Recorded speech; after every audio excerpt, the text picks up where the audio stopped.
ko'rimni boshladim ha. Agar kattaroq biznes bilan shug'ullanaman desalaringiz, galov egasiga dandiramen o'zgarish bo'ldi, 27% bir yilga kirib beramiz. Narx bo'ldi. Unga garov kerak. Men hozir aytaman. 27.75 dan 27.75 dan 24 oygacha. 36 oygacha 28.5%. Unga o'zidan garov kerak bo'ladi. Garov kerak. Agar ishlab turgan firma bo'lsa, ustiga olinib savol bo'lmaydi. Lekin ishlab turgan firma bo'lmasa, unga kafil kerak bo'ladi. 5 marta temsilchi, siz toshma temsilchiga men kafil bo'laman deydi. Menda pul oqib turibdi deydi. Lekin siz ishonch bilan ishni boshlaysiz, ketaverasiz. Bu o'zi chunki davomli bo'lib turgan narsa. Bu davomli, bu ishlar akademik temsilchi borku, doimiy pul aylanishga ega bo'lgan. Xo'p aka, maniki 20 million chiqibdi. Hozirdan bossa kompyuter 20 million ko'rsatdi. O'shani 60 million olsam bo'ladimi yo'qmi? Bo'ladi. Uyingizda sharoitingizdan kelib chiqib, sharoitingizda bormi shu 60 millionlik mol boqishga sharoit? Bor ekan. Bo'ldi, o'sha joyizni o'rganib bersin, bo'ldi. U joyizga chiqib o'rganishsin. Monitoring qilib davlatdan bo'lib berishadi sizga muammosi. Sharoitingizdan kelib chiqib beradi. Sizda balki bitta mol boqishga sharoit bordir. O'shuning uchun 20 million berishadi. Bo'ldi, u narsa muammosi yo'q. Hujjatini qilishadi, muammosi yo'q. Bo'ldi, qilib beradi. Bor unga berish. Bizlar bor, chunki ba'zilar ishlayotganlar, ba'zi shu masalalarni harakat qilyapsiz. Sizniki dastur bo'yicha istaydigan chiqarmasini mana shu kunlarda ertaga borib so'raydi. Haqiqatdan mol boqyapsizmi? Haqiqatdan legallik qilyapsizmi? Haqiqatdan ekin ekdingizmi deb. Bu davlat puli.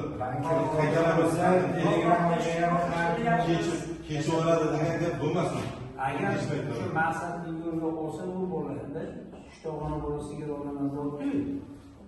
Haqiqatdan yutadi. Faqat qarash kerak. Savol boshqa tush kerak emas-da. Qamalish mumkin emas. Kishi yutadi, uni men bilaman. Lekin uni yem pasagi bilan yemini kunjarasini qayerdan qilib beriladi?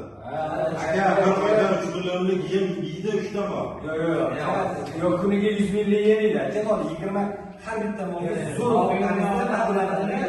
atalasini berasiz, atalasini bo'shatib berasiz. Kuniga aka 15 ming so'mdan 20 minggacha yozpay 20 mingga yeydi. Aka yozpay. 3 tasi. Hozir yo'q, 3 tasi 60 ming. 45 ming hisob bo'lasiz aka unga. 15 mingda lekin qishga kelganda uni sovuqdan asrash va nima kerak? Uni berishi kerak. Xonalarda ehtiyot bo'lib, harakat qilib kelish kerak. Yo'q, men aytmanki, hozir bu bolaning fikri bo'yicha haqiqatan bu bola agar to'g'ri 3 ta bola bo'lsa, sut beradi. Ikkinchidan bolalar bir yildan keyin bolalari katta bo'ladi, keyin yana bo'g'iladi. 20 millionga 6 oy bo'lgan tuqqandagi sigir beradimi? Beradi. 20 millionga, 22 millionga. Qarang, aka 18 million so'm borganlarga olamiz. 18 milliondan 30 million zo'r. 25 million katta Gollandiyadan bormi?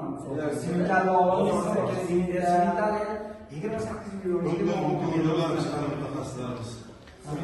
Rahmat sizlarga. Sog' bo'ling.